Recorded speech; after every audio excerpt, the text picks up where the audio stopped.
Adobong kambing. Kaldereta, kambing.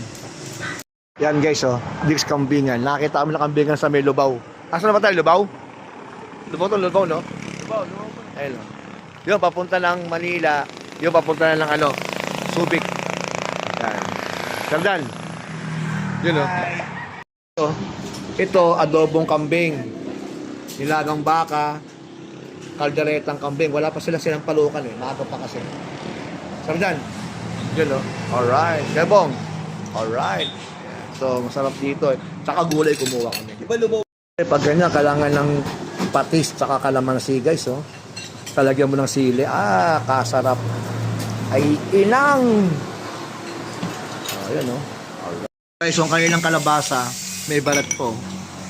Kasama sa niluto. Nandiyan ang nutrients ng gulay. Okay. So, yun, sabi nila kuya, yung mga may-ari nito, may mga suki rin sila, pero meron din mga biyahero tulad natin na kumakain dito. Ano lang ito, Lubao. Hanapin nyo lang, right side siya. Kaba ng Lubao. Ano pangalan niya? Dix, no? D-I-C-T. Kambingan. Sarap. Panalo. Hindi masarap. Napakasarap. Ay.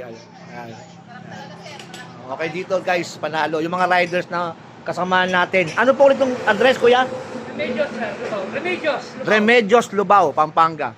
I-wish nyo lang, Remedios, right side, makikita nyo rin kayo ng kainan. Panalo. Ang wala lang sila, dessert. Kaya kailangan magkaroon kayo ng dessert eh. Minatamis na kambing.